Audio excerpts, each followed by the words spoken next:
Bonjour à tous, c'est Elsker, on se retrouve pour notre nouvelle série Parlons Constitution. Je vais vous présenter ma vision politique dans le domaine constitutionnel. C'est ça vraiment l'objectif de la série. J'ai fait une vidéo de présentation, vous pouvez aller la voir, il y a un lien dans la description si vous voulez plus de détails, les objectifs, comment est-ce que je vais le faire, etc. Les raisons d'être, disons, de cette série. Vous pourrez bien sûr débattre dans les commentaires, je vais essayer d'argumenter, évidemment, mais bon. Allez voir la vidéo de présentation, c'est vraiment important. Donc, dans le premier épisode, allons-y. La Constitution doit-elle être écrite? Allez, générique.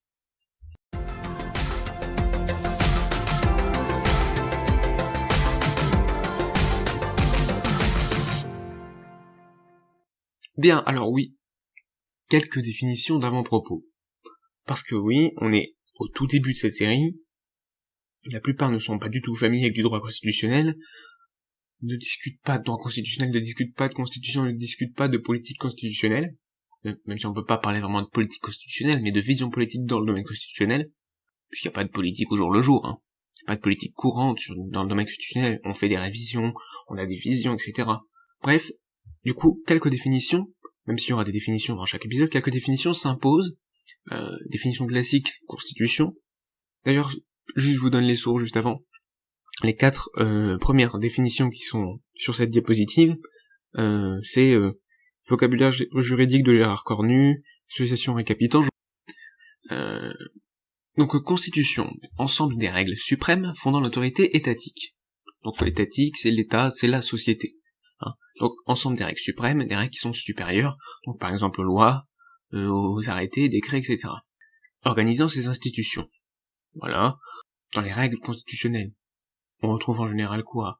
Comment est-ce que par exemple le Premier ministre est choisi, nommé, il est élu, nommé, comment? Par quel procédé? Pareil pour forcément le domaine législatif.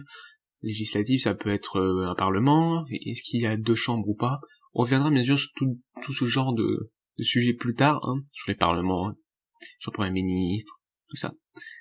Lui donnant ses pouvoirs, forcément, lui donne les pouvoirs, pouvoir législatif pour le Parlement, pouvoir exécutif pour le Premier ministre, si on est dans le cadre français. Et souvent aussi, lui imposant des limitations, en particulier en garantissant des libertés aux sujets ou citoyens. La garantie des libertés, ça on y reviendra également, c'est par exemple la Déclaration des droits de l'homme et du citoyen de 1789. Je pense que vous avez compris ce que c'est qu'une constitution, de toute façon vous le savez tous un peu intuitivement, parce qu'on l'a appris, parce qu'on en a déjà parlé, à l'école, etc., au boulot, dans la famille, on n'en parle pas beaucoup, mais on le sait ce que c'est une constitution, puisqu'il constitue notre État, ce qui donne les règles principales, les règles suprêmes, les règles qui régissent notre société. Pas toutes les règles, mais les règles vraiment au sommet, qui régissent les institutions politiques. Constitution formelle maintenant. Règles revêtant une forme spéciale, consistant d'un document écrit, solennellement adopté d'une autorité, généralement supérieure à celle des lois ordinaires. Dans la constitution formelle, on trouve en France la constitution en elle-même, le texte pour la 5ème République de 1958. Après, ça peut être d'autres types de textes, juste de simples textes constitutionnels, comme, prenons l'exemple au Royaume-Uni, l'habeas corpus. Si vous voulez faire des recherches là-dessus, je ne vais pas détailler, surtout que je ne vais pas m'intéresser, je pense, au droit anglais.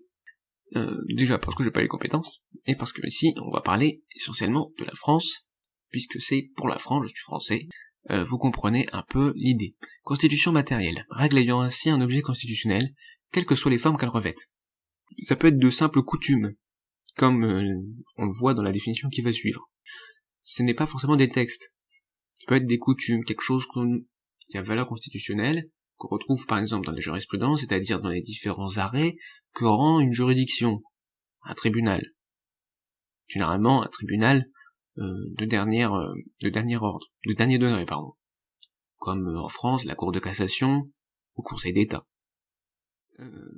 Voilà, donc coutume constitutionnelle, règle non écrite concernant la Constitution, le fonctionnement des organes supérieurs de l'État. Donc une règle non écrite, comme je disais. Donc on va trouver dans la Constitution matérielle, si on parle de Constitution matérielle, mais si on parle de Constitution formelle, donc ça c'est du droit constitutionnel. Si on parle de ça, on va pouvoir utiliser ces mots. On peut utiliser des termes du droit constitutionnel alors qu'on fait pas du droit constitutionnel, il n'y a aucun problème. On parle bien de genre, alors qu'on fait pas tous de la sociologie du genre, on fait pas tous de la sociologie. On parle de genre, gender en anglais. Bref, là, avec le droit constitutionnel, on peut utiliser les mots, et ça peut éclairer la pensée, ça peut nous aider à réfléchir. Du coup, ça, c'est ces trois-là, ces trois dernières définitions, parce que bien évidemment, ça ne s'arrête pas là, hein, et il y en aura encore plein d'autres dans les autres épisodes, vous allez voir, moi j'adore définir parce que c'est très important pour savoir de quoi on parle, pour comprendre de quoi on parle. Parce que si, des fois, on discute, on n'a pas les mêmes définitions. Là, au moins, quand on pose une définition, c'est assez clair, même si on peut toujours en discuter, ça va de soi. Donc, convention de la Constitution, règle non écrite, reconnue et suivie par les acteurs politiques d'un État, tout en n'ayant pas été identifiée par le juge comme ayant une valeur constitutionnelle. Donc, les conventions de la Constitution, c'est assez particulier. C'est-à-dire que ce sont des règles non écrites qui concernent le fonctionnement des organes supérieurs de l'État. Donc un peu comme si c'était des coutumes constitutionnelles ou des articles de la Constitution, ou de textes qui ont valeur constitutionnelle.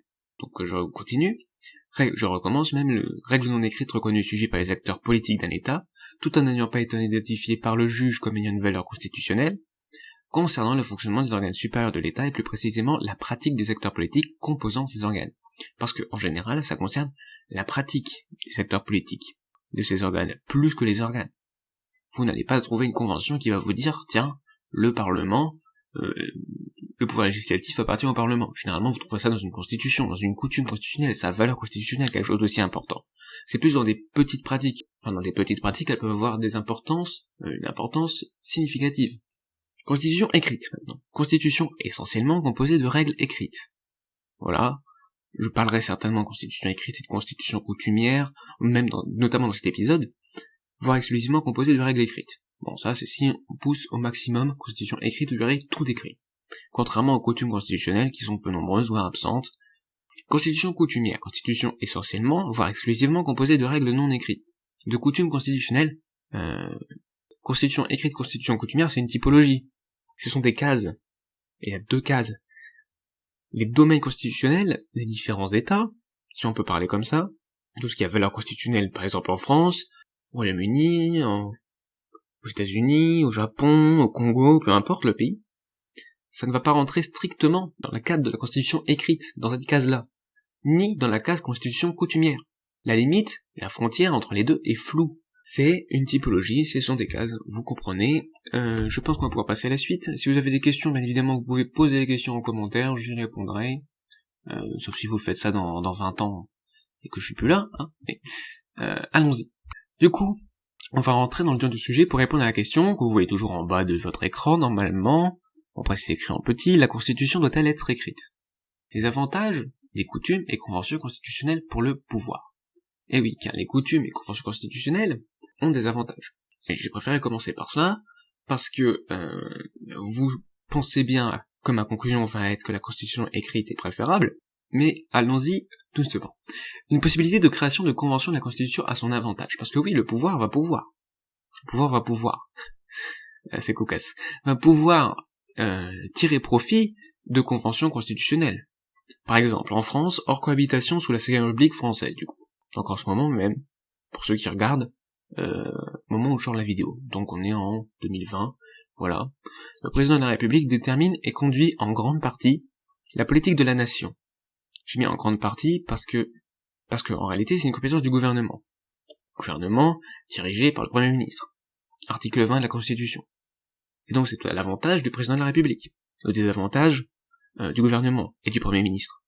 Mais comme c'est une convention de la Constitution, en réalité, tous les partis sont d'accord avec ça. Enfin, jusqu'à ce qu'ils décident de faire autrement.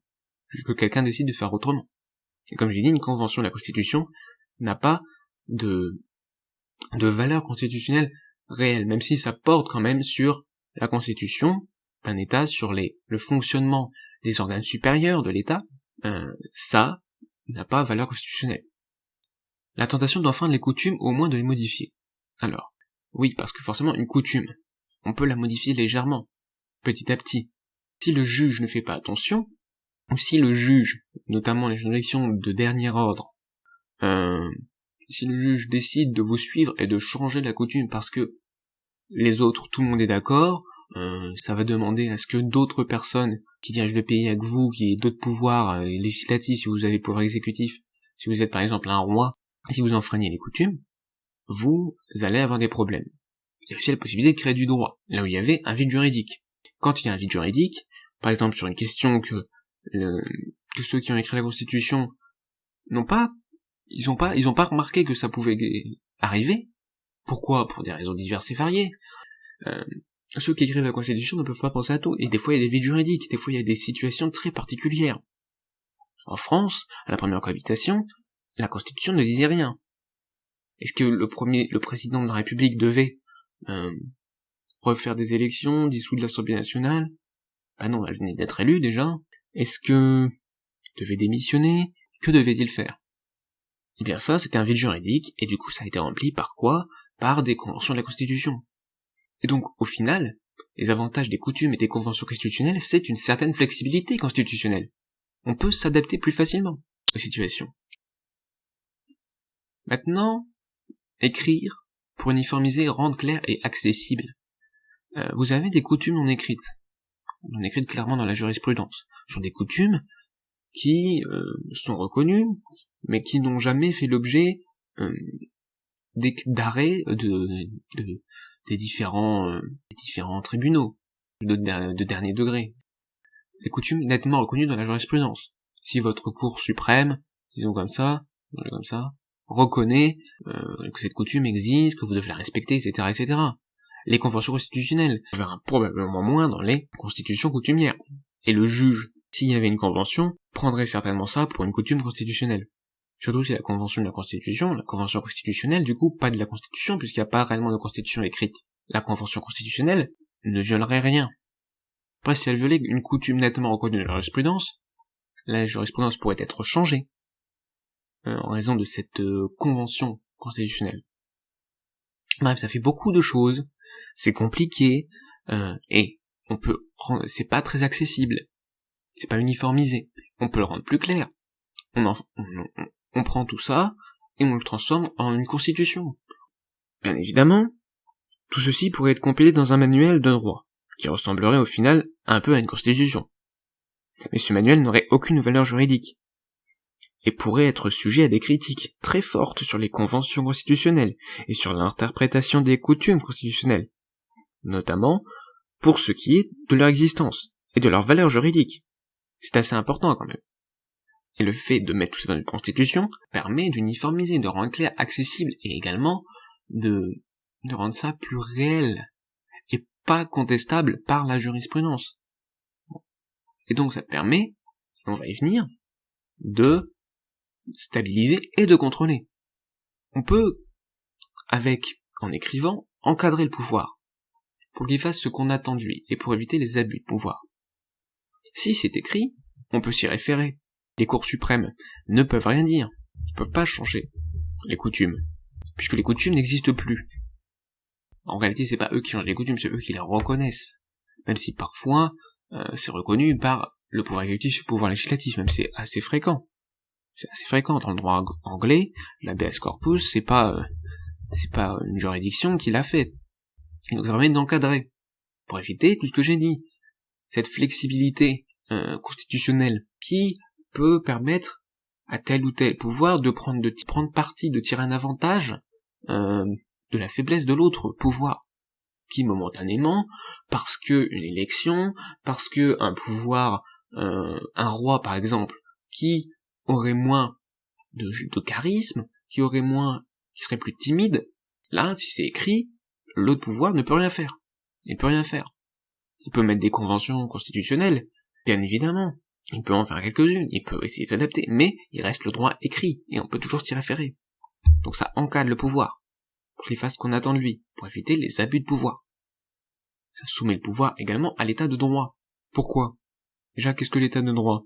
On va y revenir assez fréquemment, donc je vais essayer de le définir rapidement. L'état de droit, c'est quand les pouvoirs politiques, le pouvoir politique d'un État, les organisations politiques, les organes, sont soumis aux droits qu'ils disposent. C'est ça l'état de droit. Le fait que tout le monde dans la société est soumis au droit, même ceux qui font le droit. Même les législateurs, s'ils font une loi dans le domaine pénal, ils y seront soumis également. Pareil pour un roi, dans une monarchie constitutionnelle par exemple. Il y a transparence et responsabilité devant le peuple. donc principalement devant les acteurs politiques, forcément. Ils peuvent s'y référer, le peuple peut s'y référer. Donc les partis, les autres organes de l'État, les collectivités territoriales, les électeurs, etc., etc., ils peuvent s'y référer. Ils peuvent du coup critiquer. Ils peuvent dire, tiens, tu t'as pas fait ça. Mais si c'est pas écrit dans un texte, tu peux dire, tiens, t'as pas fait ça. Oui, mais c'est vrai qu'on a eu l'habitude de faire ça, mais tu vois, là je pouvais pas, etc. Là, si c'est écrit, il doit le respecter. Il doit le respecter. Sauf si, bien sûr, c'est un roi absolu, un président absolu, donc un espèce de dictateur, par exemple. Évidemment, s'il a le pouvoir de changer le domaine constitutionnel, ça n'a plus de sens. Ça n'a plus de sens. Et donc, écrire, on va conclure, écrire, ça permet une certaine clarté, accessibilité. Écrire, ça permet d'encadrer, de stabiliser, de contrôler le pouvoir. Malheureusement, on perd une certaine flexibilité des constitutions coutumières. On perd cette flexibilité des constitutions coutumières, en partie.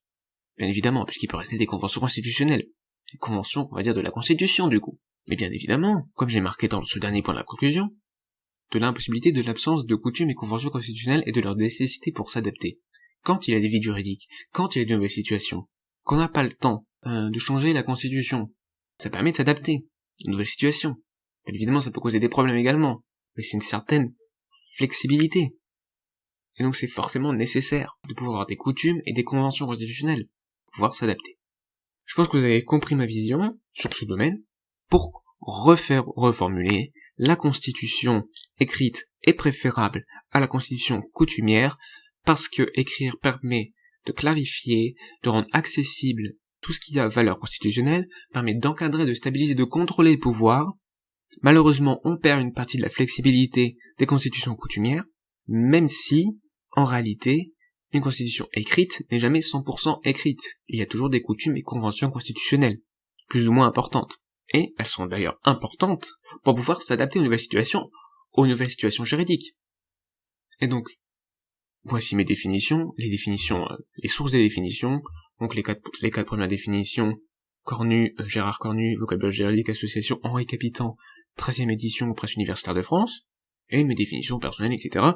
Merci à tous d'avoir regardé et écouté cette vidéo. Si ça vous intéresse, si vous avez des conseils pour mon aisance à l'oral, me dire explique-moi, fais de diapos différemment, etc., vous pouvez le faire. Encore merci, c'était Elsker, et à bientôt.